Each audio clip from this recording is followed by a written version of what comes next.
Hello everyone, how are you? I hope you all are fine. आज हम लोग national institute of open schooling का secondary course psychology का module 3 human development lesson 10 childhood पढ़ने जा रहे हैं। तो चलिए शुरू करते हैं। Hello dear learners of NIOS. Today we are going to study chapter 10 and the chapter topic name is childhood. Let's study the introduction of this chapter. Childhood is a beautiful phase of life for most of us. It is a period associated with play, fantasy and innocence. It is the crucial phase in life and involves important aspects of growth and development which are critical for the entire lifespan. The childhood period can be further classified into 4 substages. Infancy, which goes to birth to 2 years, early childhood 2 to 6 years, middle childhood 6 to 11 years and adolescence goes to 12 to 19 years. Infancy provides the foundation for all areas of development. It is a period marked by extremely rapid physical growth and development of sensory motor skills. Infancy is also important for cognitive, language and socio-emotional development. This stage has already been discussed. Adolescence will be taken up in the next lesson. In this lesson, we will try to understand how various aspects of development such as physical, motor, cognitive, social and personality development proceed during childhood.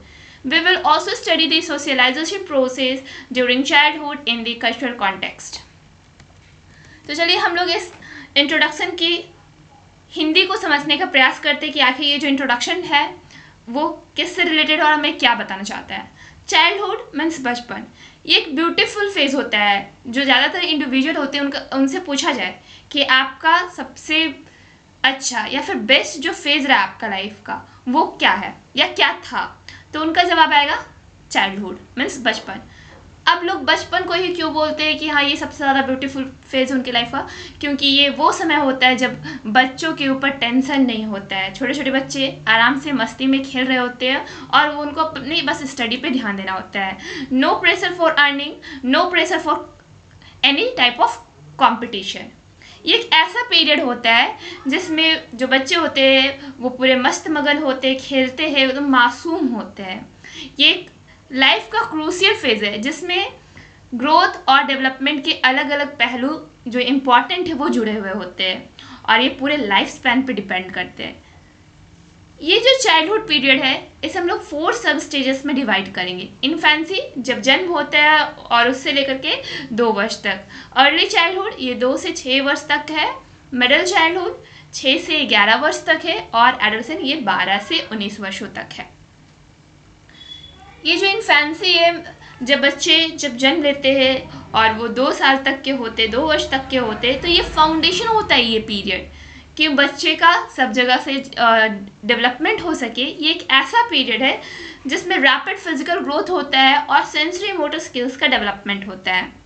Infancy cognitive, language और socio emotional development के लिए भी बहुत ज़्यादा महत्वपूर्ण है। ये जो स्टेज है इसके बारे में हम लोग पहले ही डिस्कस कर चुके हैं और एडोलेसेंस का जो स्टेज है इसे हम लोग नेक्स्ट लेसन में डिस्कस करेंगे।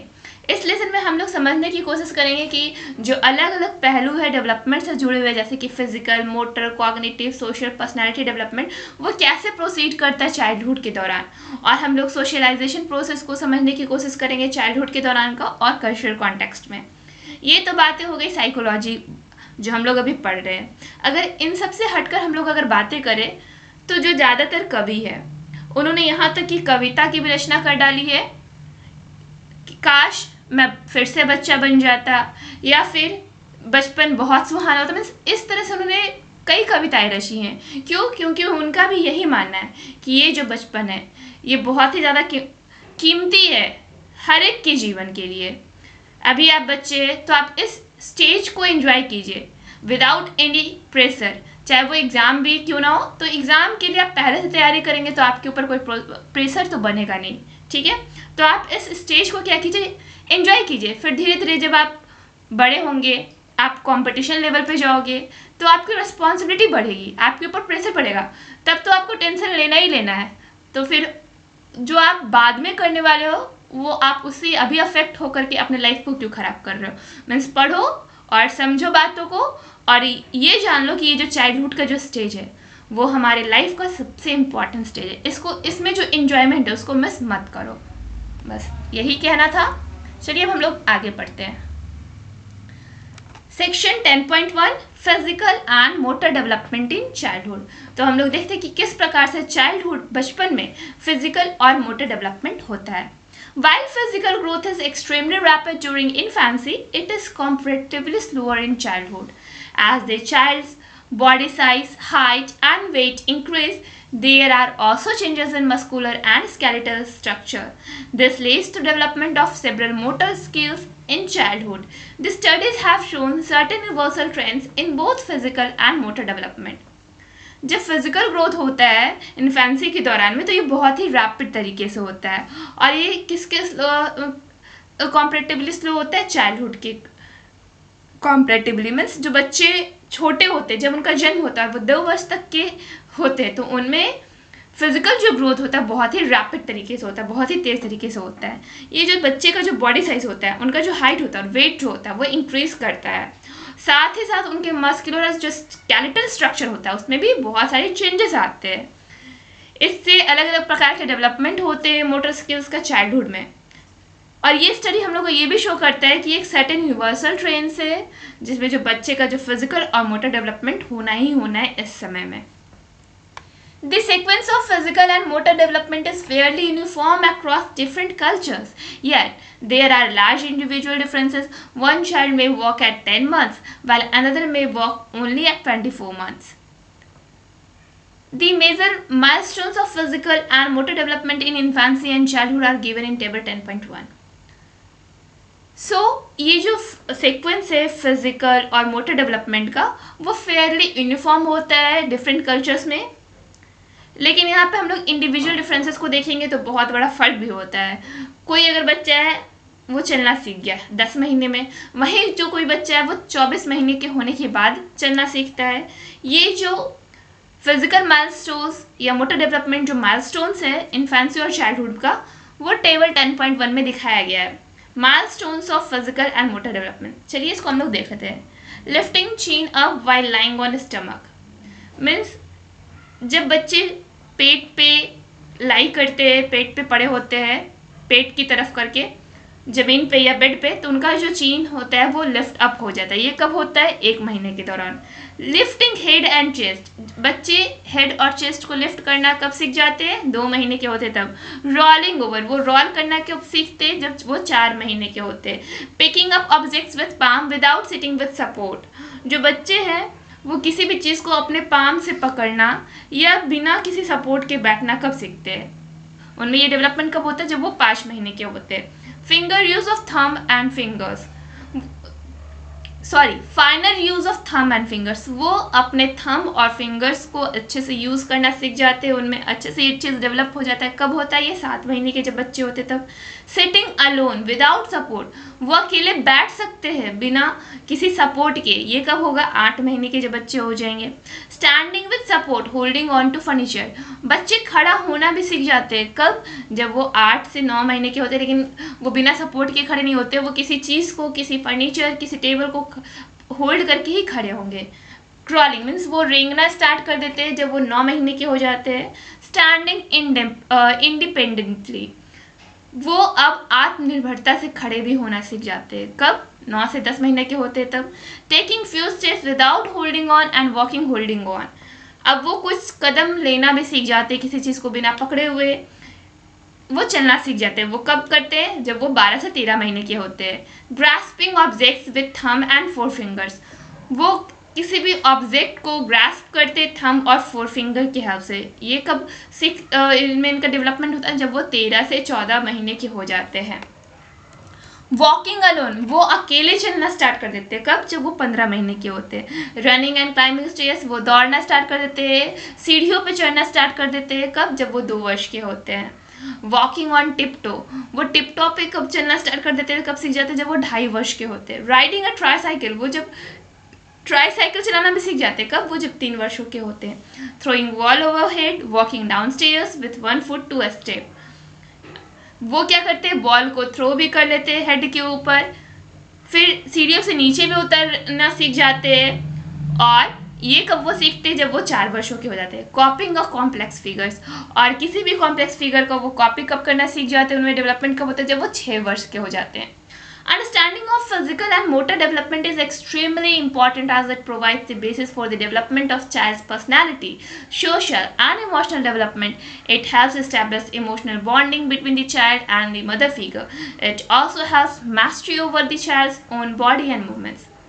तो हम लोगों ने अभी फिजिकल एंड मोटर डेवलपमेंट को समझा, जो कि एक एक्सट्रीमली इम्पॉर्टेंट चीज़ है, जो कि बेसिस प्रोवाइड करता है चाइल्ड के पर्सनैलिटी, उसके सोशल और इमोशनल डेवलपमेंट को।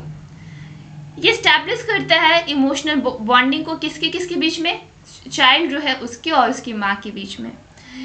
ये बच्चे को अपने खुद के बॉडी के मूवमेंट को कंट्रोल करना सिखा देता है। इस टाइम तक बच्चे सीख जाते कि कैसे अपने मूवमेंट्स को कंट्रोल करना है। Section A, gross and fine motor development. अब हम लोग देखेंगे कि ग्रॉस और फाइन मोटर डेवलपमेंट क्या है। Motor development is usually classified into gross motor and fine motor categories. Gross motor development refers to control over large muscle groups that enable the child to get around. Example, crawling, standing, and walking. They usually involve the limbs or the whole body. Fine motor development refers to control over smaller muscle movements. Example, grasping, pinching, etc. Fine motor skills are necessary to engage in smaller, more precise movements, generally using the hands and fingers. Fine motor skills are different than gross motor skills, which require less precision to perform the daily tasks. ये जो motor development है इसको हम लोग usually classify करेंगे, इसका division करेंगे gross motor and fine motor के कैटेगरीज में। ये जो ग्रॉस मोटर डेवलपमेंट है उसमें क्या होता है कि control over large muscle groups, means large muscle groups पे आप कंट्रोल करना सीख जाते हो, जो कि बच्चे को क्रॉलिंग, स्टैंडिंग और वॉकिंग में हेल्प करता है। उसमें कौन कौन से बॉडी पार्ट्स इन्वॉल्व रहते हैं, लिम्स और पूरे उनके होल बॉडी। फिर एक है फाइन मोटर डेवलपमेंट। बच्चे में फाइन मोटर डेवलपमेंट कब होता है और इससे वो क्या करते हैं। फाइन मोटर डेवलपमेंट है जो बच्चों को हेल्प करता है कंट्रोल करने में स्मॉलर मसल मूवमेंट्स में, जैसे कि ग्रास्प करना, किसी को पिंच करना, ये फाइन मोटर डेवलपमेंट का वर्क है। फाइन मोटर स्किल्स जो है वो बहुत नेसेसरी है स्मॉलर चीज़ में इंगेज रहने के लिए। और इन सब के अलावा मूवमेंट्स हो गया, जनरली हैंड्स और फिंगर्स का मूवमेंट हो गया। फाइन मोटर स्किल्स जो है वो डिफरेंट होता है ग्रॉस मोटर स्किल से, जिसमें लेस प्रिसीजन चाहिए किसी भी डेली टास्क को परफॉर्म करने के लिए। And here is the table 10.2 which shows gross and fine motor development milestones. यहाँ पे एक फिगर दिया गया, टेबल दिया गया है 10.2, इसमें क्या शो किया गया है, gross and fine motor development milestones. Child का एज क्या है, 0 to 3 months, और उनमें कौन कौन से एक्टिविटीज इन्वॉल्व है फाइन मोटर स्किल्स के। होल्डिंग एन ऑब्जेक्ट, वो किसी भी ऑब्जेक्ट को होल्ड करना स्टार्ट कर देते हैं जब वो 0 से 3 महीने के होते हैं। 3 से 6 महीनों के बीच में वो क्या करते हैं, trying to reach out for object, putting things in mouth. वो किसी भी ऑब्जेक्ट को पकड़ना स्टार्ट कर देते हैं, वहाँ पे पहुँचना स्टार्ट कर देते हैं और कुछ चीज़ों को अपने मुंह में डालना स्टार्ट कर देते हैं। 6 months and 1 year, जब वो 6 से 1 वर्ष के बीच में होते हैं। ट्राई टू होल्ड फूड, वो फूड को होल्ड करने की ट्राई करते हैं। Using hand and fingers to play games, वो अपने हैंड और फिंगर्स को यूज़ करते हैं किसी भी गेम्स को प्ले करने के लिए। 1 year to 1 to half year में जब वो 1 से 1.5 वर्ष के हो जाते हैं तो वो क्या करते हैं, पेपर को स्क्रिपल करना सीख जाते हैं, वो प्ले करना सीख जाते हैं, उसको स्क्रिबल बना के उसका एक बॉल जैसा बना लिया, उसको थ्रो कर दिया और बॉल को भी वो कैच करना सीख जाते हैं। थोड़ा थोड़ा ट्राई करते हैं, मतलब वो पूरी तरह से उसमें परिपक्व नहीं हो जाते, उनका अभी कोशिश जारी रहता है। 1.5 से 2 वर्ष के बीच में वो पेंसिल से लाइंस को ड्रॉ करना सीख जाते हैं, स्पून से खाना सीख जाते हैं, थोड़ा सा उनको हेल्प की ज़रूरत पड़ती है। 2 से 3 वर्ष के बीच में बच्चे अपने दांतों को ब्रश करना सीख जाते हैं और किसी की हेल्प से अपने कपड़ों के बटन भी लगाना सीखने की कोशिश करते हैं। 3 से 5 वर्षों में क्या होता है, बिल्ड्स यूजिंग बिल्डिंग ब्लॉक्स, वो बिल्ड्स करते हैं, मीन्स बिल्डिंग ब्लॉक्स से वो बिल्ड बनाते हैं। Use a pencil to draw, वो पेंसिल को यूज़ करते हैं किसी चीज़ को ड्रॉ करने में। Turn pages of a book, यहाँ तक कि वो बुक के पेजेस को भी टर्न करना सीख जाते हैं कम्प्लीटली। 5 and 7 years, 5 से 7 वर्षों के बीच में क्या होता है? Draws various shapes very easily, brushes and combs without support, cut shapes very clearly. वो बहुत सारे शेप्स को इजीली ड्रॉ कर लेते हैं, वो ब्रश कर लेते हैं बिना किसी सहारे के, वो अपने बालों में कंघी कर लेते हैं बिना किसी के सहारे के, और साथ में जो भी शेप्स उसको क्लियरली कट कर लेते हैं.